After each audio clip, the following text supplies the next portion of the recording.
Assalamu alaikum wa rahmatullahi wa barakatuh. To some of you, and peace out to the rest of you. Hit the share button because the message is more important than the messenger. So, in the wake of Jonathan Major's conviction, I went ahead and told you what role the Iranian and Afghan and Pakistani and Northern Indian Muslims tend to play, and sometimes, though to a largely lesser extent, the Arabs will play. In the conception of these graces. But in this one, I want to tell you something about the environment itself. You still live there, most of you, listening. And even Igor is not in the West, yet he has to live in an environment in which he can be Jonathan Majors at any given moment, and he has been threatened with this.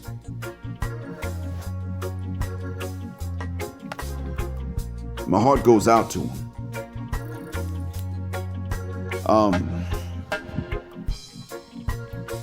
I am Jonathan Majors. All I need is slightly worse luck. You are Jonathan Majors. It just takes a bad day for a mean B word. And you will be Jonathan Majors. Likewise,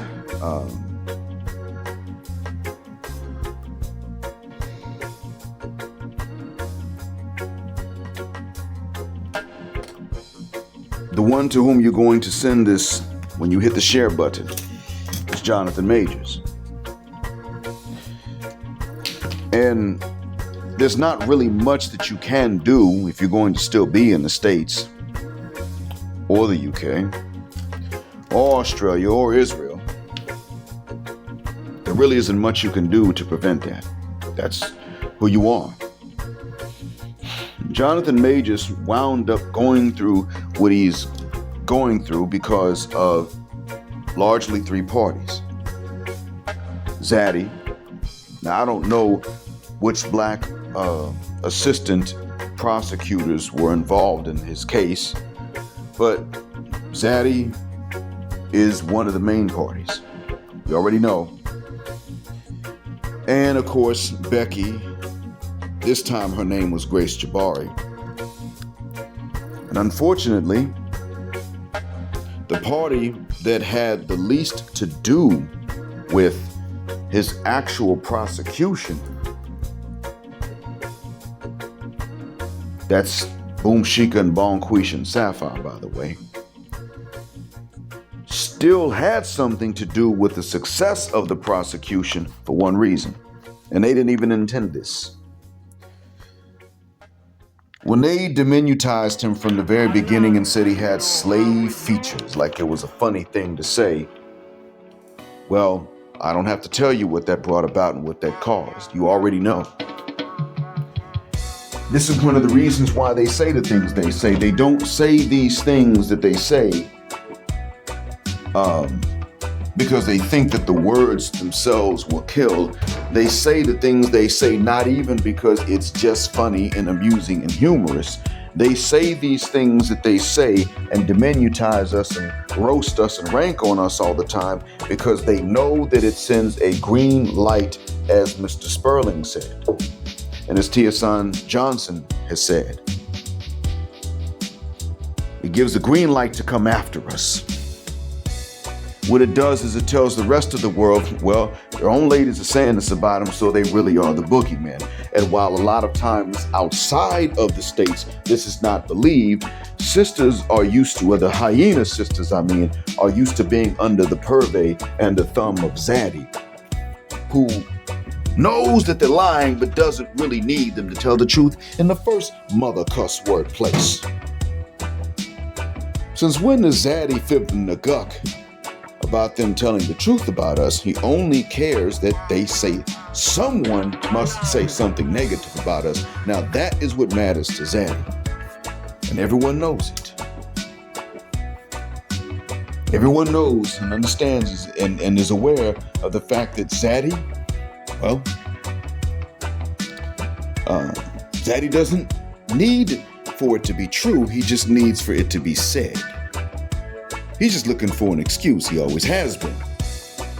And oftentimes, even Zaddy gets sickened and disgusted by the treachery of Boom Shika against us. But I'm not going to harp on that too much in this case, because as I stated, the Sistren had the most to do with the atmosphere of confidence that in which the prosecutors and Grace Jabari lied and got him convicted. But they had the least to do with his actual prosecution and conviction. It wasn't the sister that hit him. It wasn't a sister that prosecuted him. It wasn't a sister that snatched his phone and chased him down the street. That wasn't the issue here, and I'm not going to blame sisters for what they didn't do. And on my channel, you're not either, and you don't have to, and you probably aren't even tempted to do that. What they've actually done, well, it's been enough when you add it up over time. But the issue is that in that environment, and in other cases, it's a combination of all three. And that is what you face, and you don't even have that Jonathan Majors money. And you don't have Megan Good willing to go to the courtroom with you and hold your hand. You don't have any of that. All you got is just no cool music playing, just the potential for the false accusation all the time. The false accusation when someone finally decides to raise it against you. The prosecution, the corporate inquiries by your employer, your boss, the courts of public opinion, which are always against you, and the accusing gaze of even the sisters in your family, your lady relatives, who either don't know that you're being lied on, or they don't care.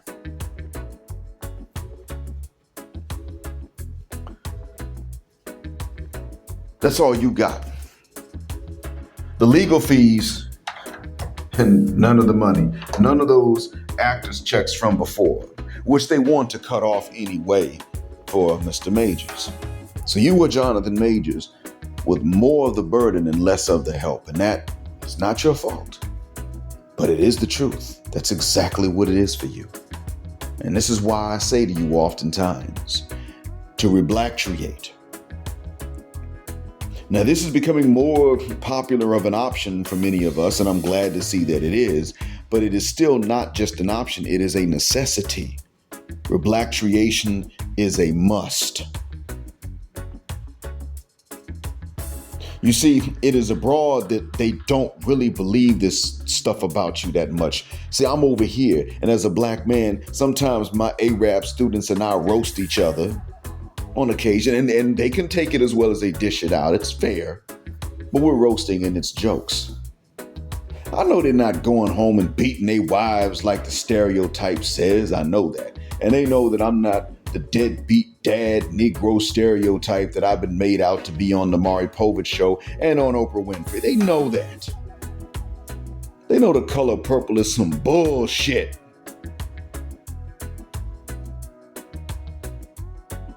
We understand this. Quiet as it's kept, there are groups of women around the world that have a preference for Arab men, or some of whom have a preference for Arab men and others don't make fun of them for it. Latin American women sometimes have a preference for Arab men because they're more patriarchal than Latino men are. Yeah, they prefer it because, you know, they Arab men don't really ask for women to go 50-50. They don't. That's not the paradigm under which they were raised. The paradigm under which they were raised is you will live within my means and do what I say. And now if you do work, Your money is yours to spend as you want. Mine is to earn and to spend as we must. But I pay the cost and I am the boss. Then your money is yours. And that's really the Muslim paradigm. I will admit, when it comes to that, their culture tends to follow the religion. Now that's once you're married. When you're trying to get married, that's some other cultural BS, some tribal stuff. And it depends on where you are too, because all Arabs ain't the same. But that's another talk for another day. So, I mean, there are similarities in place, but you know what? These guys are not Jonathan Majors where they live. It's not the case. You are. And I want to talk to you about what the plan is. See, right now, this time, Sapphire was not the main party in any of this.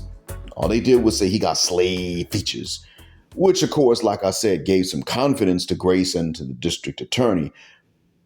Adam Foss, anyone? That's another example. Yeah, so you can be Adam Foss. Now, what do they have in common? They are out there doing good things for black men in general, and someone went for their neck. That's what happens.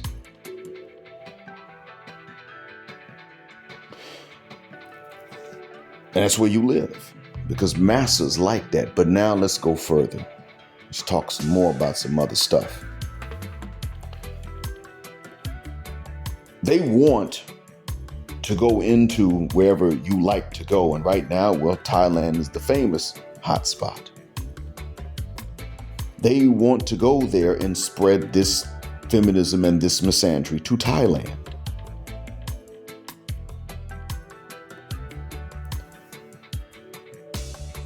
The guest of Richie Mack on his couch knows something. She may not know everything, but she knows something we don't, because otherwise, why the hell would she treat her husband well, but then turn around and defend the hyenas? She knows they're there. And if they're not there in large numbers, she knows they soon will be. So she knows what it is.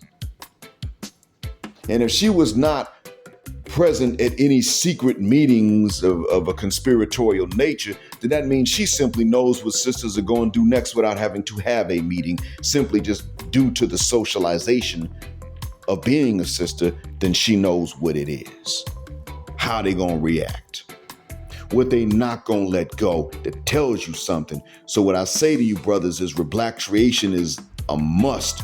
But also remember this, gentlemen, repatriation is not the end of the job. Repatriation is the beginning.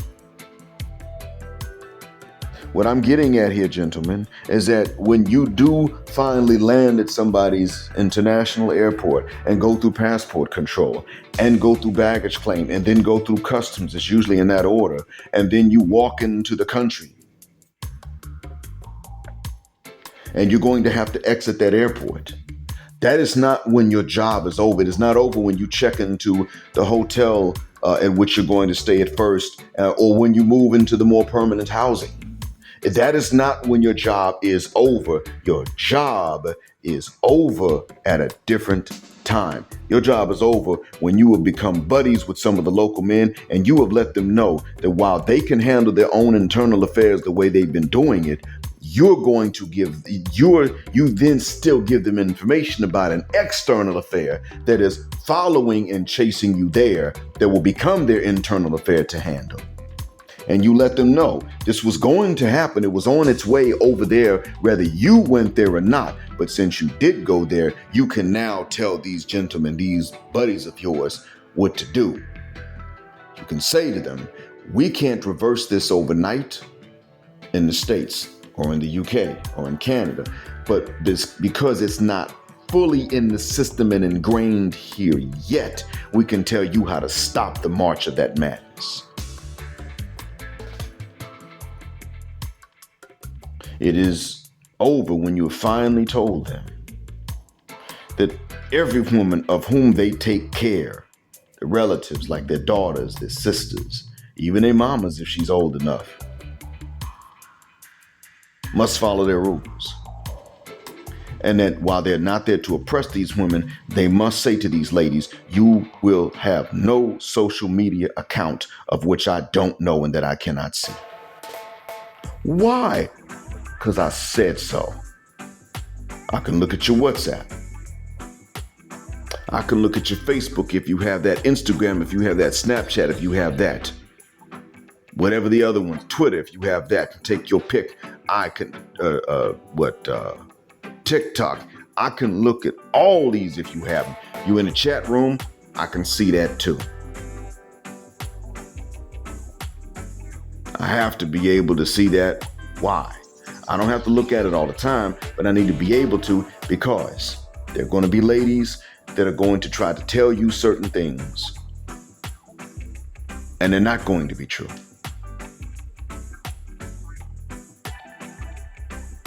They're going to put certain ideas in your head that will mess a family life up. And you let them know that that's what they got to do with these women. And when you get that into the minds of your buddies, or at least you made sure you've explained it as best you can, that is when your job is done.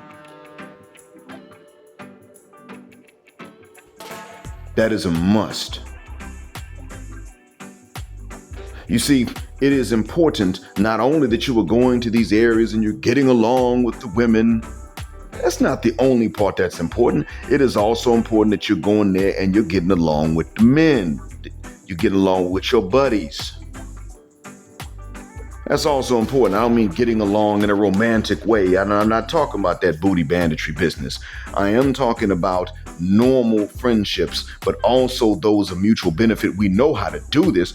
I just don't want you to underestimate the importance of it. Should it be done? You already know it should. But I don't want you to underestimate how important that is.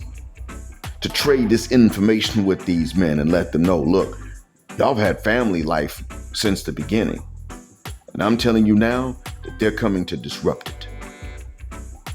And if they say, well, how do you know all of this? You can say, well, here's the thing. It's already actually been done. Ask about India's divorce laws. Get with an Indian divorce attorney and just ask them about the divorce laws and see what they tell you. That's what these ladies want to bring over here to Thailand, Cambodia, the Philippines, Laos even, Vietnam. Wherever we are in enough numbers and we are happy with the family lives that we can start here, they're coming to try to turn these laws into India's divorce laws and turn the atmosphere into America's and Canada's and the UK's and Australia's and New Zealand, especially New Zealand's and Canada's feminism. Because there, the feminism and the misandry don't even have much of a pushback. You let them know this. They need to know Israel's suffering. Israel's got a problem with this stuff. And it's important that they understand this.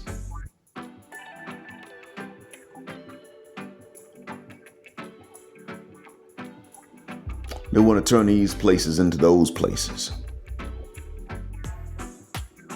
In other words, America went from pretty much concentrating what happened to Jonathan Majors in Alabama, Louisiana, Mississippi, and Georgia, some parts of Tennessee, Carolinas, and, Florida. They pretty much concentrated the stuff in the Deep South. But America later on diluted and spread it thin, but spread it throughout the states. And that's why Jonathan Majors went through this stuff in New York. Remember, Malcolm Little and his friend Shorty also went through this stuff in Massachusetts. Remember that. Malcolm said it. I wasn't just in jail for burglarizing them homes. No, them two white girls that were with us got light sentences, and we were in prison actually because we were running around burgling homes with these white women's. Malcolm said in an autobiography, and it was put into the film. This was known.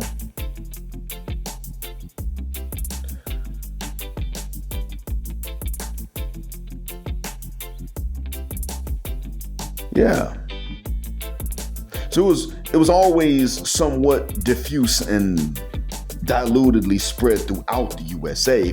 But what I'm getting at is that lately, in the last several decades, this has been done even more so in the States, and you already saw the results with Jonathan Majors, right? Well, what they want to do is they want to turn Thailand into 1930s Mississippi. They want a situation in which you go to Thailand and you can be Emmett Till, you can become Jonathan Majors. That's what these sisters are looking for. I'm not telling you not to go. I'm telling you to stop thinking your job is over when you walk out that airport and check into the hotel, or, get to your friend's house where you're going to be staying and take your pick. I'm telling you that is when it stops. I'm not telling you that's when it stops. I'm telling you that is not when it stops. It stops when you have told some of the local men that have become your buddies what the hell is chasing you, and that it would have been over there even if it wasn't chasing you, because they were going to march. They were marching anyway. They were on the march. They're just prioritizing wherever you go, because that's where you're finding your best results and your best happiness. And so they're go over there and ruin it because the men got something good, and the ladies do too. What's the reason? Look, if you let these colonizers oppress you all the way they did us, that's what's going to happen. And understand that the hyenocracy has tactics. It is not fully organized except when it comes to the hatred of us, because that's when they cooperate. Hyenas don't always like each other. They just hate us more, so they cooperate. And they start organizing and coming with tactics. That's why Richie Mac's guest knows something. And you can tell she knows something because she defended hyenas she doesn't even imitate in her personal life. Beyonce, same thing. Beyonce don't act like that at home with Jay-Z. Cardi B, crying because Offset cheated.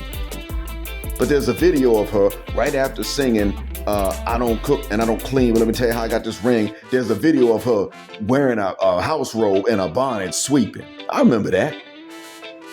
Because when he recorded the video, he was laughing like, what she say? I don't cook, I don't clean, let me tell you how I got this. Look at her. He was pretty much showing that what she does on stage ain't even real. And what did Nicki Minaj say? Run that N-word pocket. She cannot run Kenneth Petty's pockets.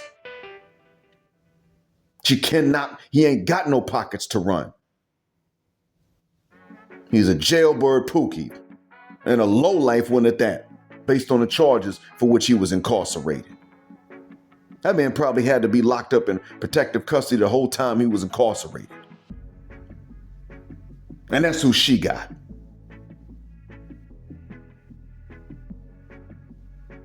That's the issue here.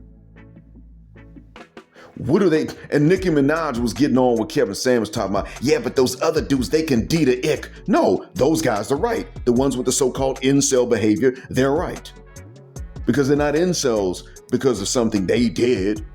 I mean, that might exist, but no, incel, that means involuntarily celibate. That pretty much means they're incels because all the Western women made a decision. Now, are they allowed to make the decision? Yes, they're free to make the decision, but they're not free to get away from the consequences. What are the consequences?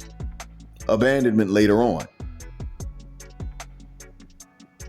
Or being stuck with these men that they call incels because they don't want them, and being stuck with only those dudes because no one else wanted them either, since they all agreed on who to not want. Nicki does not do what she said. Run that Negro's pocket. She can't. Beyonce does not do what she said. Cardi B does not do what she said.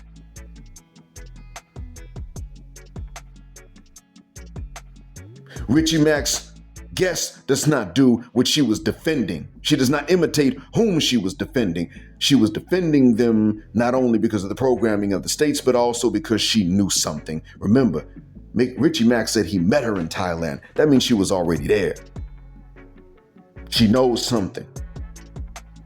And if she doesn't know everything because they never had to call a meeting, that tells you even more. That means that without a meeting, she knows something because the socialization is that deep and that strong that she knows what to expect. And I'm going to tell you what some of the tactics are going to be. Not only are they going to go into these areas and try to spearhead this spread of feminism and misandry, They are also going to start to use westernized women from these areas to go back and spread it themselves. They're going to want someone to whom they can preach in Ebonics or hyenas that can turn around and translate it into the Cambodian language. I'm not sure what the name of the language is, but you know, what they speak there.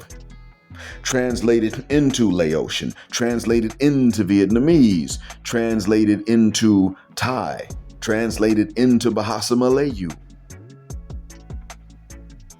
translated into Tagalog, Ilocano, Cebuano, Visayas, and Waray. They're going to take ladies that can go back and forth between AAVE of Atlanta Shotty and the local languages. That's what they're going to do. They're going to involve him. It's effective. They already did that with Stephanie Riberos. She doesn't even live in Brazil. She's just from there. But she was able to call some folks and tell them in Portuguese, hey, look, this dude Austin's a problem because he's complimenting you. Girl, all he's saying is you cheap. Girl, all he's saying is you a slut.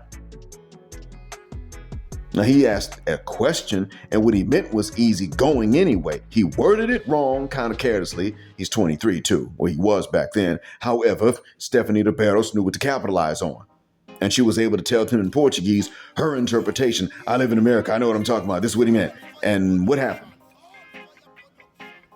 Now, I mean, he's not wanted in Brazil. That's not the issue. But there was an investigation because of this, which found that there was no reason for him to be wanted.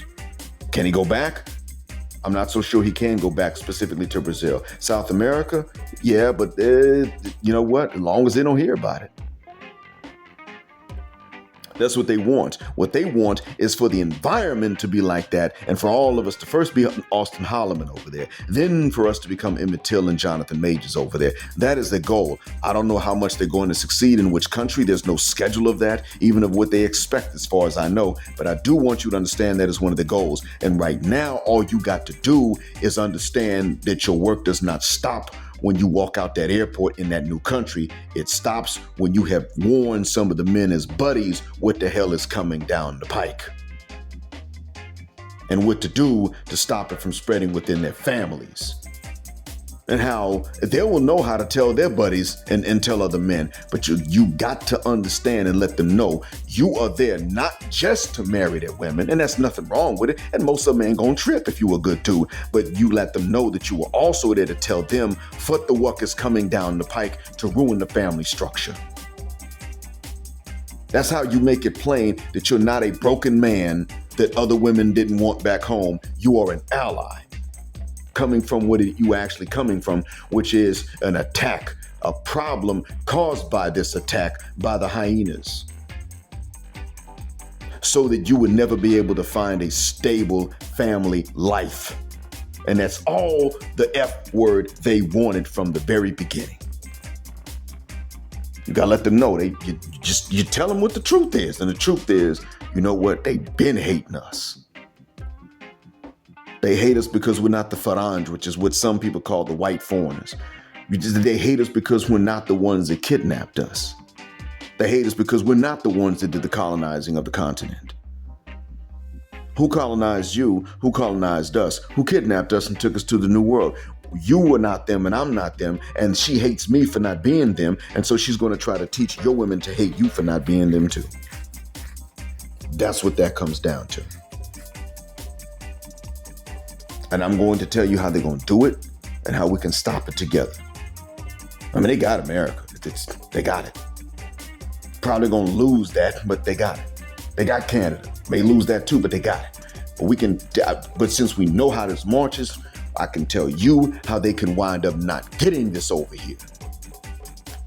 That is actually the beginning of your job. The beginning of your work. Otherwise, the feminists and the misandrists will continue their march and they will turn the these areas into India. And believe you me, India, there's a reason that it ain't on nobody's SYSBM or Passport Bros destination list. And certainly not for marriage. There's a reason for that. There is a reason for it. The reason is because there the laws are actually more misandrous than they are in the States. Get with an Indian divorce attorney. Find out. That's automatic. Right off the bat.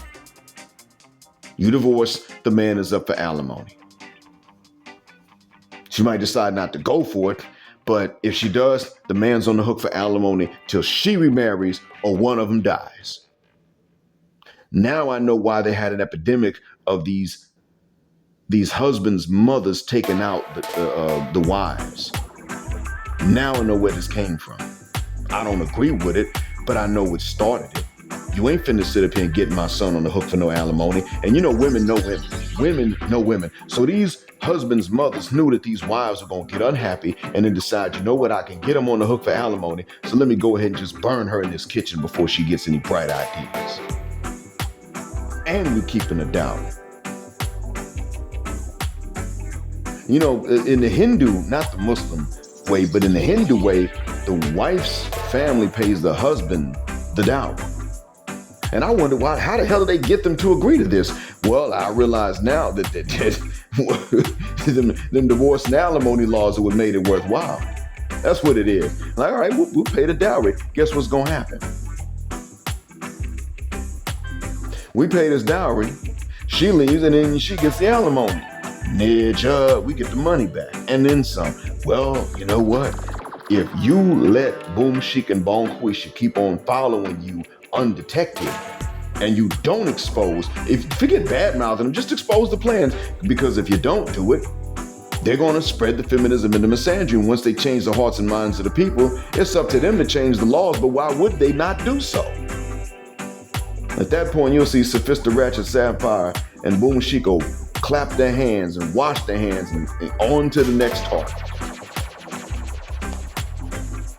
And where would that be? Well, if they ruin Thailand as an example, then the next place you're looking to go, there's going to be where they go. They're going to prioritize that. They're going to prioritize wherever they see us prioritizing, so they can ruin those places first. I don't like to be an alarmist. I want this to be wrong. I don't want this to actually come to fruition. But I also want you to understand, gentlemen, that if you offer no resistance to this march, they will continue marching and they will make their progress. Now, if you know about it and you think about it, you can offer the resistance. You get in link with these buddies over there, and they can also offer resistance from the inside. But if there is no resistance, they will march and make their progress. And then you will be Jonathan Majors, not only in New York, not only in the US in general, and Canada and the UK. You will be Jonathan Majors one day, whether it's 30 years from now or 3. You will be Jonathan Majors in Bangkok, Chiang Mai, Phuket, Pattaya, Phnom Penh, however you pronounce the capital of Cambodia. You will be Jonathan Majors in Laos. You will be Jonathan Majors in Cebu, Manila, Visayas.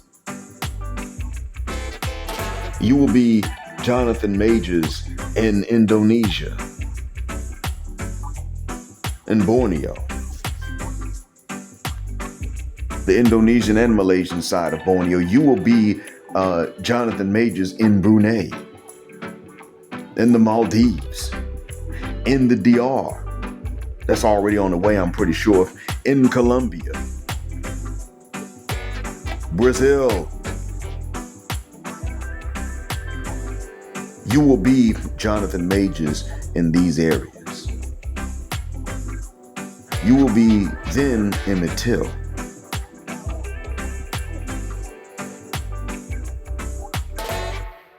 I don't want that for you, and you don't want that for yourself.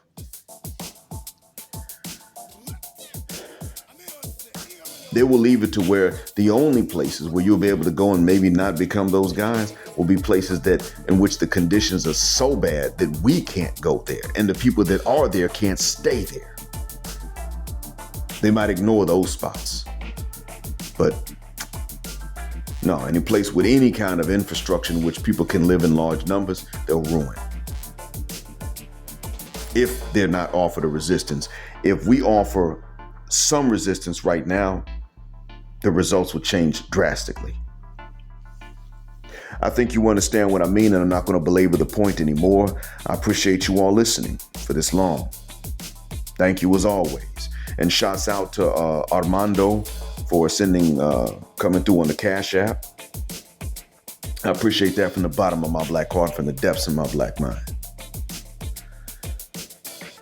Thank you for listening as always. Black heart, black mind, blackout, assalamu alaikum, black heterosexual, non-select male power because they don't like it, black patriarch until extinction of judgment day.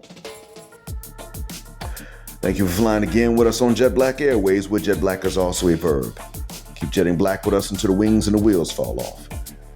And as the jet black aircraft docks at the gate and you exit, should you hit the Cash App button, only press numbers that are easy for you, especially around this time of year when you are succumbing to the pressure to go Christmas shopping for everybody else, instead of telling them this ain't Christmas and Jesus wasn't born around this time. But I would really appreciate it if you would go to the link to the merchandise and get something to help a young SYSBN brother, one of ours, and it's not going to go to me. He's more important right now. That being said, gender, justice, forever.